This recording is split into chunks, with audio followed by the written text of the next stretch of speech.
अनुभव ही लेना है अगर आपको तो खाली जेब में खड़े हर एक उस इंसान का लो जो कामयाबी की हर एक कोशिश करने के बाद भी नाकामयाबी की चौखट पर हर बार खड़े रहने की कोशिश में एक बार फिर से तैयार रहता है। आपने कलम की ताकत के बारे में कभी सोचा है कि कलम में कितनी ताकत है?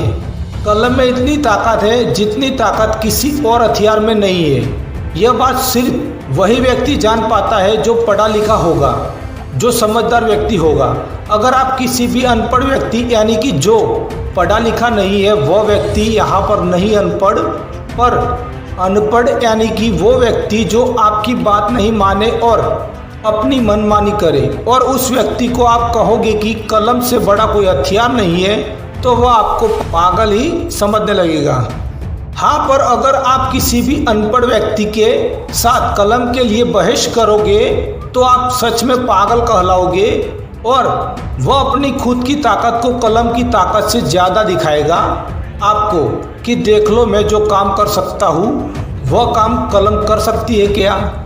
आप दुनिया के किसी भी कोने में कहीं पर भी काम करते होगे अपना गुजारा चलाने के लिए, पर मैं कोई तांत्रिक तो हूँ नहीं कि मैं जो यहाँ से बोल दूँ आपके काम के बारे में वही सच हो आपके लिए, पर मैं मेरी कलम की ताकत से आप सबका काम करने का अंदाज़ा लगा सकता हूँ यहाँ से। जैसे कि आप किसी भी जगह पर काम करते हो और आप सिर्फ पसीना बहाते हो, यानी कि आप किसी भी जगह पर मजदूरी करने का काम करते हो, तो वहाँ पर एक व्यक्ति होगा जो आप पर नज़र रखता होगा, आपके काम खत्म होने का समय देखता होगा, उसको आप बॉस के नाम से जानते होगे, जो काम कितना हुआ है उसका सारा हिसाब रखता होगा। वह आपसे ज़्यादा पैसे कमा के घर जाया करता होगा, यकीनन मैं कह सकता हूँ वह आपसे आराम की ज़िंदगी जी रहा होगा। काम खत्म होने के बाद वह व्यक्ति आपसे पहले घर जाया करता होगा और आप घर जाने के लिए पैदल कभी कभी जाते होंगे, या आप किसी भी सरकारी वाहन या प्राइवेट वाहन का कई घंटों तक सड़क पर वेट करते होंगे, तब जाके आप अपने घर पहुंच पाते होंगे। कभी कभी तो काम से नहीं थके होंगे, इतना आप घर से काम पर आने जाने के सफ़र में थक जाते होंगे। आपके काम पर जाने का किराया आप किसी के पास से कभी कभी मांग कर जाते होंगे, अपने पड़ोसी के पास से कि मेरा काम ख़त्म होगा तब वापस कर दूंगा। जब आप कलम से नहीं पर अपने शरीर की ताकत से काम करते होंगे, मैं मेरे यकीन के साथ कह सकता हूँ कि आप मुश्किल के सिवा कुछ भी नहीं अपने जीवन में देख सकते हो दिन रात काम करने के बाद भी। जो लोग कलम के बिना काम करते हैं वह मेरी बात से सहमत नहीं है तो नीचे कमेंट बॉक्स में लिखे कि आप झूठ बोल रहे हो, और अगर आप अपनी कलम से काम करके खुश हो तो मेरी चैनल को सब्सक्राइबर करके जाना। आपका प्यार जितना मिलेगा इतनी अच्छी वीडियो लेके आऊँगा मैं हर रोज़ आपके लिए। एजी मोटिवेशन चैनल पर अपनी कलम से काम करता हूँ, यह मेरे लिए गर्व की बात है मेरी चैनल पर। अगर आप पढ़ना लिखना अपने जीवन में थोड़ा बहुत भी जानते हो तो अब एक काम जरूर करना अपने जीवन में, अपने धर्म की पुस्तकें एक बार जरूर पढ़ लेना, क्योंकि अपने धर्म से आगे हमारे लिए कुछ भी नहीं है। जिस धर्म से हम इस दुनिया में जाने जाते हैं, और इंसान के लिए अपने धर्म से भी बढ़कर एक चीज़ है इस दुनिया में अपने वतन से मोहब्बत। जब समय मिले तब अपने धर्म के सभी ज्ञाति के जो महापुरुष अपने देश में बन गए, अपने वतन के लिए कुछ योगदान दे के अपने वतन के लिए अपना पूरा जीवन बलिदान कर दिया, ऐसे महापुरुषों की कहानी जरूर पढ़ लेना जब समय मिले तब आपको।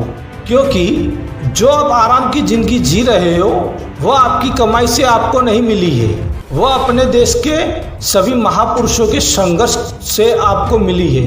वह कम लोग जानते हैं, क्योंकि सभी धर्म इस धरती पे हम इंसानों ने बनाए हैं, पर अपने देश को सभी धर्म के महापुरुषों ने अपनी अपनी जान देके बचाया है। इसलिए मैं अपने देश के सभी महापुरुषों को ही भगवान मानता हूँ, फिर वह चाहे किसी भी धर्म के हो या किसी भी ज्ञाति के हो। क्योंकि मैं बस धर्म के बारे में इतना ही जानता हूँ कि हर धर्म में मेरे देश के लिए कुछ कर जाने के लिए एक महापुरुष मुझे मिलता ही मिलता है। ऐसे ही मुझे आज एक महापुरुष की कलम से याद आ गई तो मैं आपको इस महापुरुष के जीवन के बारे में कुछ बातें जो आप नहीं जानते हो वह बता दूं, क्योंकि आपको इस महापुरुष का अपने जीवन में एक बार अनुभव लेना ही चाहिए। जिस महापुरुष की वजह से आज अपने देश की चर्चा सिर्फ अपने देश में ही नहीं विदेशों में भी बड़ी जोर शोर से चलती है, तो कई समाज के लोग तो आज सर उठा के चलना सीखे हैं इस महापुरुष की वजह से।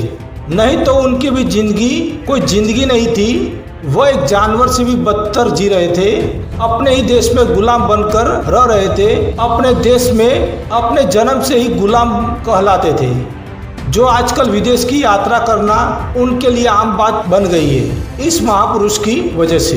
इस महान पुरुष ने सिर्फ उनके बिछड़े समाज के लिए ही अपने जीवन की कुर्बानी नहीं दी, पर अपने देश में सभी धर्म की औरतों को उनका हक अधिकार दिलाया, जो आज एक भी पुरुष यह काम नहीं कर सकता है, वह एक आज औरत काम कर सकती है।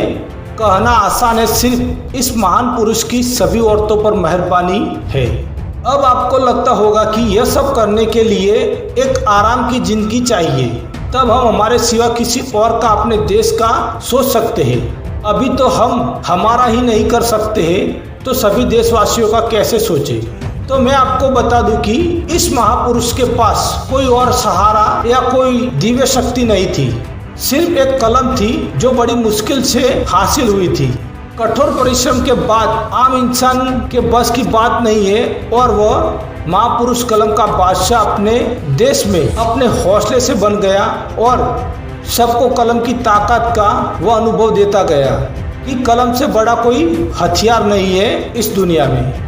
अब आपको लगता होगा कि कौन है ऐसे अपने देश के महापुरुष, क्या उनका नाम है? बता दो, अब दिल में उनका नाम जानने की बड़ी जल्दी है। तो इस भगवान जैसे महापुरुष का नाम है डॉक्टर भीमराव अंबेडकर है, जिसे कुछ लोग आज धरती पर भगवान के नाम से भी जानते हैं। डॉक्टर भीमराव अंबेडकर के बारे में ज़्यादा से ज़्यादा लोग सिर्फ एक ही बात जानते होंगे अपने देश में कि वह स्कूल से बाहर बैठकर पढ़ा करते थे, क्योंकि आगे उनको पढ़ने की किसी ने कोशिश ही नहीं की होगी, शायद अपने देश के सभी नौजवान ने। पर एक बात बोल दूं कि आप कहीं पर काम करते हो या आप अपने घर से दूर हो और आपके घर पर आपकी सभी माता बहनें, बेटी या पत्नी यानी कि सभी औरतें सुरक्षित है, तो वह एक सिर्फ डॉक्टर भीमराव अंबेडकर की देन है। यह बात काश कोई मेरे हिसाब से पढ़े लिखे लोग ही जानते होंगे। पर कभी आपने यह जानने की कोशिश की है कि डॉक्टर भीमराव अंबेडकर को अपने ही देश में स्कूल से बाहर बिठाया जाता था, पर उनका साहस इतना बड़ा था कि उन्होंने लंदन से लंदन ऑफ इकोनॉमिक्स की डिग्री हासिल कर दी। क्या क्या तकलीफें सही होगी आप सोच भी नहीं सकते हो। वहाँ तक पहुँच पाना नामुमकिन है एक आम इंसान के लिए, जो हम सभी लोगों के लिए शायद नामुमकिन है यह सब कर पाना। क्योंकि आज हमसे कोई अपने परिवार से, अपने रिश्तेदार से सिर्फ 1 या 2 दिन सभी व्यक्ति मुंह मोड़ ले तो हम गले में रस्सी डालने की सोच लेते हैं। जब डॉक्टर भीमराव अंबेडकर की रोज बेइज्जती होती थी और सभी पढ़े लिखे लोग ने आगे जाने से रोका था, उन्हें प्रतिदिन अपनी बेइज्जती को सहा, अपने समाज के लिए बेइज्जती का नामो निशान मिटा दिया। आप अपने आसपास देखते होंगे कि आज एक दलित समुदाय कहां से कहां पहुंच गया, जिसकी शायद कोई बराबरी आज के ज़माने में नहीं कर सकता है। सिर्फ एक चित्र बनाओ अभी आप अपने दिमाग में कि क्या क्या सहा होगा, तब जाके देश के संविधान लिखने के लिए पूरे देश ने मिलकर इस महापुरुष का स्वागत किया होगा, जिसे कि स्कूल में बैठने दिया नहीं जाता था कुछ साल पहले। समय कम है इसलिए ज़्यादा बात नहीं करूंगा, क्योंकि अगर डॉक्टर भीमराव अंबेडकर के बारे में ज़्यादा बात करूंगा एक ही वीडियो में तो पूरे विश्व की यूट्यूब पर सबसे लंबी वीडियो हो जाएगी, तो भी उनकी कुछ बातें हमसे छूट जाएगी। ऐसे थे हमारे देश के महान डॉक्टर भीमराव अंबेडकर। मैं उनको अपने दिल से सलाम करता हूँ। अगर जीवन में कुछ भी बनना है तो ऐसे महापुरुषों के अनुभव लो, जो नाकामयाबी की चौखट पर हर बार खड़े रहे पर कभी अपनी हिम्मत नहीं हारे और हमेशा के लिए साहस करते रहे। जय भीम, जय हिंद।